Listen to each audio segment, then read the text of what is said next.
ये शब्द निकलने से पहले मेरी जिह्वा क्यों नहीं निकल जाती? क्यों ये नियति हनुमान को ही कलंक देना चाहती है माता? न जाने अयोध्या का ये कैसा दुर्भाग्य है, न जाने ये भाग्य सदा आपकी ही परीक्षा लेने के लिए क्यों आतुर है। बस इतनी सी बात, इसमें रोने की क्या आवश्यकता है? परीक्षा तो मेरी नियति में लिखी है, और जो नियति में लिखा है वो तो होना ही है। तुम बस प्रसन्न रहो। सूर्य वंश में सुख का सूर्य चमक रहा है, सब शुभ हो रहा है हनुमान। कुछ शुभ नहीं हो रहा है माता। जो उचित था वो भी अनुचित हो गया। आज तक राम काज के सुख और संतुष्टि की अनुभूति की है इस सेवक ने माता, किंतु आज ये राम काज पाप सा प्रतीत हो रहा है मुझे माता। हनुमान हो तो राम काज में कोई बाधा नहीं आनी चाहिए। कहो हनुमान, श्री राम ने तुम्हें क्या कार्य सौंपा है?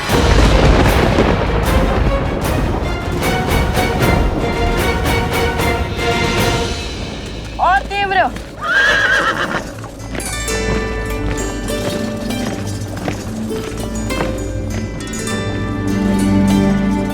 कुश, क्या हुआ?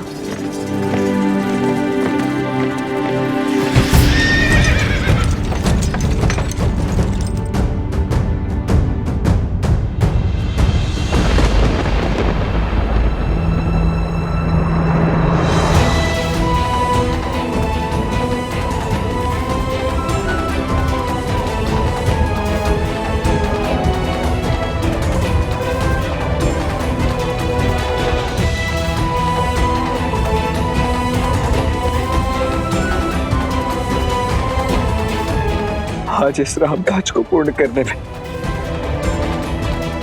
प्रभु एक भक्त की सहायता अयोध्यापति श्री राम के ये दो भाई लक्ष्मण और भरत करेंगे। भाभी मां, अत्यंत खेद के साथ कहना पड़ रहा है कि आज हमारी पावन अयोध्या में एक बार पुनः लोक अपवाद की चिंगारी उठ पड़ी है। क्या?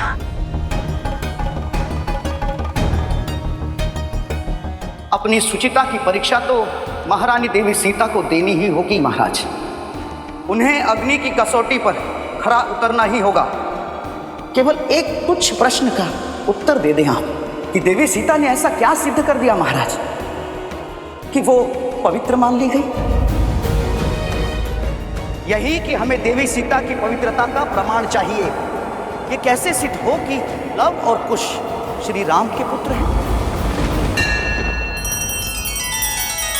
श्री रामचंद्र कृपालु भजु मन हरण भव भय दारुणम नव कंज लोचन कंज मुख कर कंज पद कंजारुणम।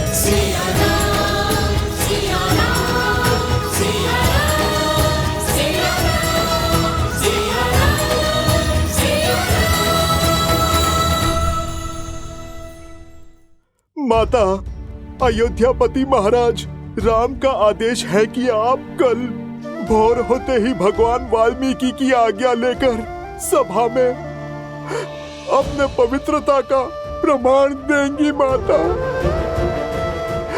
एक बार फिर से आप अग्नि परीक्षा दूंगी।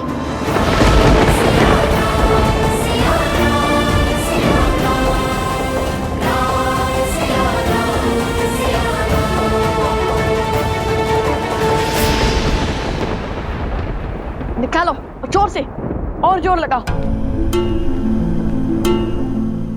कुश, इतना शांत क्यों है? ये उचित नहीं है। कुश, आप आगे बढ़ने की तैयारी कीजिए, मैं कुछ को संभालता हूँ। उचित है।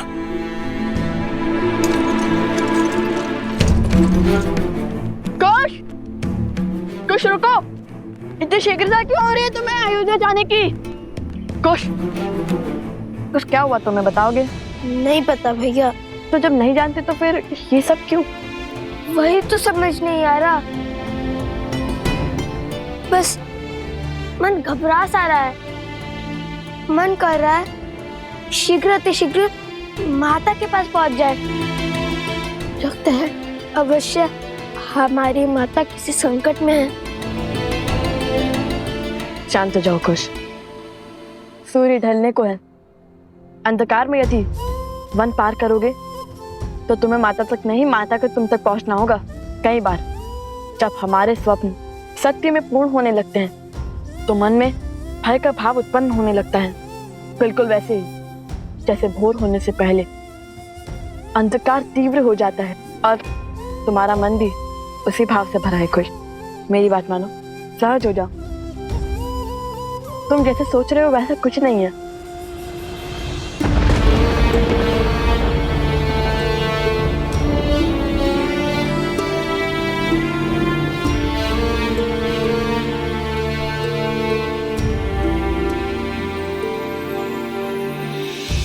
बदली पवन बदली मन धारा, बुरी सोच का खेल है सारा।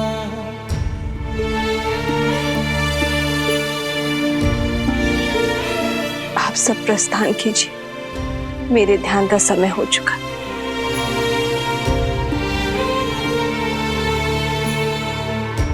छूटा ना वनवास ये पूरा, मर्यादा का समर अधूरा।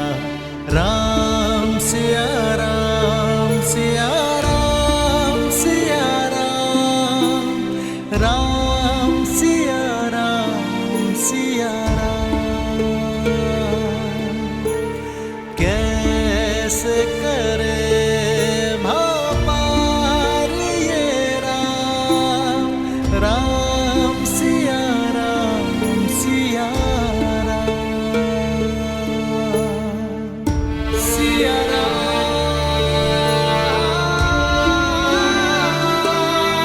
सिया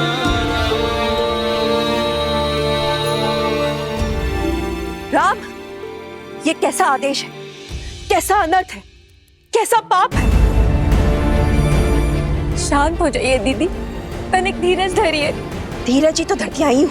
पहले 14 वर्षों का वियोग सा, फिर 12 वर्षों तक अपनी सीता से दूर रही, और अब जब जीवन में बसंत ने द्वार खटखटाया तो न जाने कैसा अंधकार छा रहा। जो पत्नी के वियोग में राजभोग छोड़कर सूखा भोजन करता है, जो राशि वस्त्र छोड़ पलकल में रहता है, वो व्यक्ति, वो पति, वो राम कैसे पुनः अपनी पत्नी को अग्नि परीक्षा का दंश दे सकता है?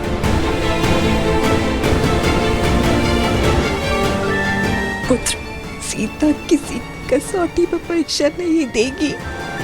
कह दो, उसे अपनी पवित्रता का प्रमाण नहीं देना होगा।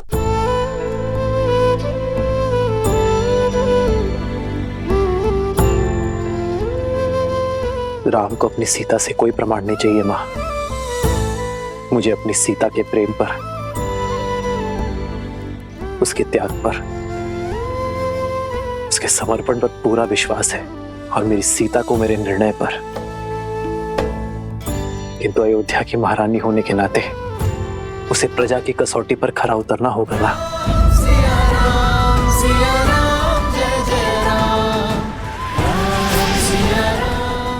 अर्थात अयोध्यापति का निर्णय निश्चित है, अर्थात सीता की अग्नि परीक्षा निश्चित है। राम पुत्र अपने जीवन के सबसे कठिन वर्ष तुम्हारे विश्वास के सहारे निभाए, जिसने विवाह के पश्चात महल का सुख नहीं वनवास का दुख झेला, राम नाम के जाप के साथ हर संकट झेला, जिसने तुम्हारी आस में रावण का हर त्रास सहा, जिसने तुम्हारे मान के लिए पुनः वनवास का दंड सहा, रघुकुल के हंसों को अकेले पाला, तुम उस सीता के प्रेम और उसके समर्पण की परीक्षा लोगे। जीवन में जब सुख मिला है तो वो भी उसे छीन लोगे, उसे पुनः परिवार के सुख से वंचित कर दोगे, उसके साथ खड़े होने के स्थान पर उसके ऊपर प्रश्न करने वालों के साथ खड़े होगे।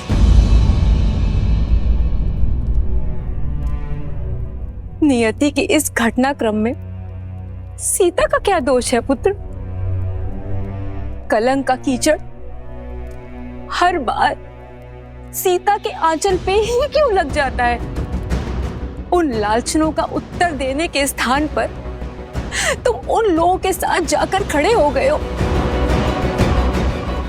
जो सीता पर प्रश्न उठा रहे हैं। क्यों पुत्र, क्यों क्यों?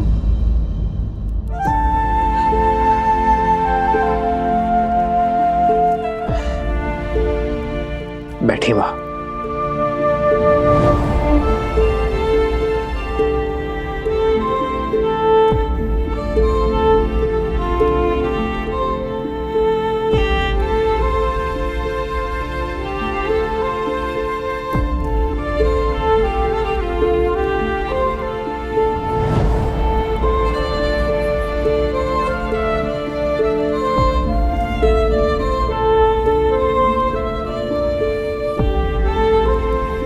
राजा राम के पग में राजधर्म की बेड़ियां लगी है मां।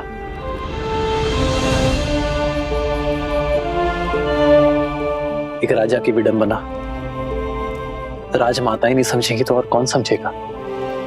अयोध्या की महारानी रही हैं हम। इस सिंहासन की मर्यादा, इस मुकुट का मान आप भली भांति जानती है। जो कुछ भी मैंने सभा में कहा वो एक पति की भावनाएं नहीं थी, एक राजा का वचन था, अयोध्या के सिंहासन का मान था, अयोध्या के सिंहासन का सम्मान था। राम अपनी सीता से केवल प्रेम ही नहीं, विश्वास के सूत्र से भी बंधा है। इसलिए आज जब सीता की पवित्रता पर पुनः प्रश्न उठे तो मैं समझ गया कि अयोध्या में अब भी एक मलिन सोच शेष है। अयोध्या वासियों के मन में सीता पर संशय शेष है मां। रघुनंदन की पत्नी, रघुकुल की पुत्रवधू और महारानी होने के नाते मैं ये चाहता हूं कि उसके चरित्र पर किसी भी प्रकार का कलंक न लगे, उस पर किसी भी प्रकार का लांछन न लगे मां। बस इसीलिए मैंने ये निर्णय लिया। राम, राजधर्म की परिभाषा तो आप ही से सीखी है ना मां। वो राजधर्म कि एक राजा का कर्तव्य है प्रजा की उत्सुकता का स्पष्टीकरण देना होता है, ना कि उनके प्रश्नों पर दमन करना।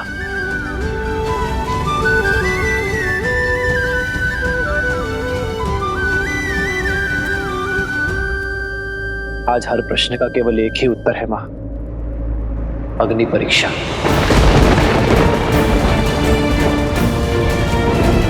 ताकि फिर कभी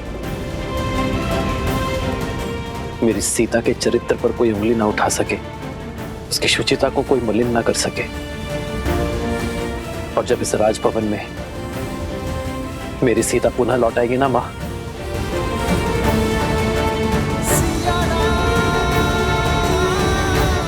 तो उसे सबसे पहले उपहार मैं दूंगा। ज्ञात है मां, ये वही दुर्लभ पुष्प से बने कंगन है जो वनवास में मैं सीता के लिए बनाया करता था।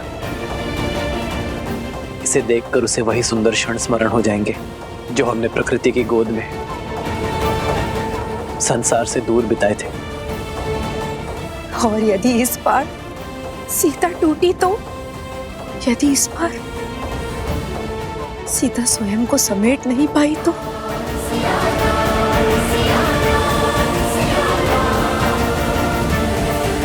वो राम की सीता है मां, कभी नहीं टूटेगी।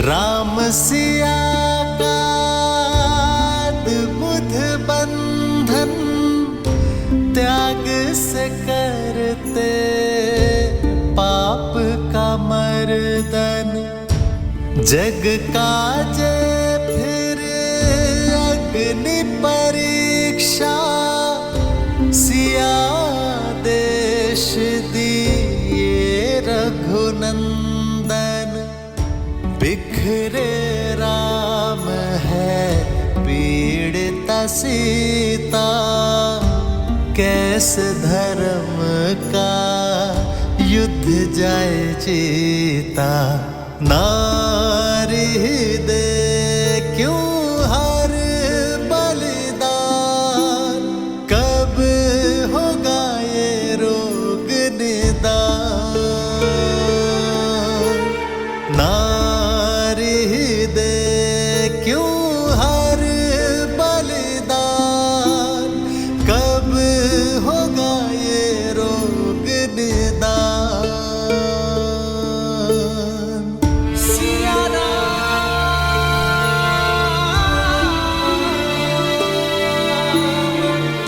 सिया राम,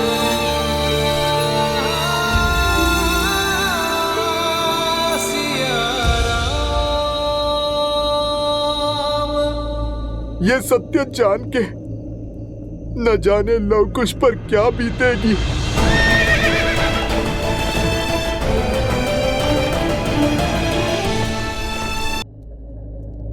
सीता,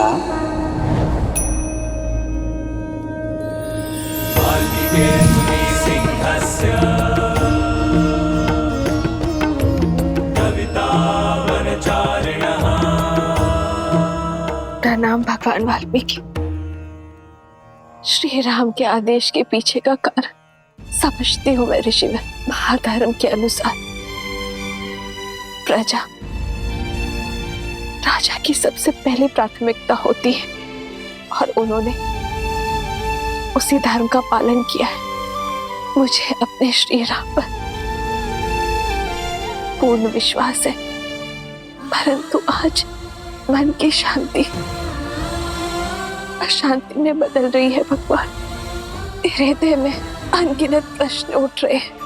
हे भगवान, मुझे इस दुविधा का हल बताइए, मेरा मार्गदर्शन कीजिए।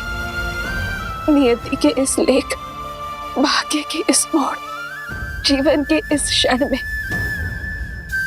मुझे क्या करना चाहिए, बताइए भगवान। ये मैं नहीं बता सकता सीता। ये जीवन तुम्हारा था, यात्रा तुम्हारी, इस पथ का चयन भी स्वयं तुम्ही ने किया था, इसलिए इसका निर्णय भी केवल तुम्हारा ही होगा। ये समय, ये स्थिति, ये घड़ी विकट है, परंतु इस दुविधा से स्वयं तुम्हें ही पार पाना होगा सीता। एक महारानी का धर्म अपने सिंहासन की मान मर्यादा रखने की गुहार करता है। ये धर्म परीक्षा को उचित ठहराता है, तो दे दो परीक्षा, कर दो स्वयं को पवित्र सिद्ध, रोक दो स्वयं पर उठने वाले हर प्रश्न को। और एक पत्नी का धर्म कहता है कि सदैव पति के निर्णय का समर्थन करो। उसके नाते तुम्हें पवित्र सिद्ध करने के इस संघर्ष में तुम्हें अपने पति की सहायक बनना होगा, बाधा नहीं। किंतु आज मैं यहाँ न एक पत्नी के लिए आया हूँ, ना महारानी के लिए। मैं तो केवल एक स्त्री के लिए आया हूँ, सीता के लिए आया हूँ। पत्नी और महारानी का धर्म अपने स्थान पर है, परंतु एक स्त्री के धर्म का क्या, उसके कर्तव्य का क्या, ये निर्णय तुम्हें स्वयं करना होगा सीता। और हर अधर्म को धर्म में बदलने का दायित्व तुम्हारा है सीता। हो गया दीपरांगत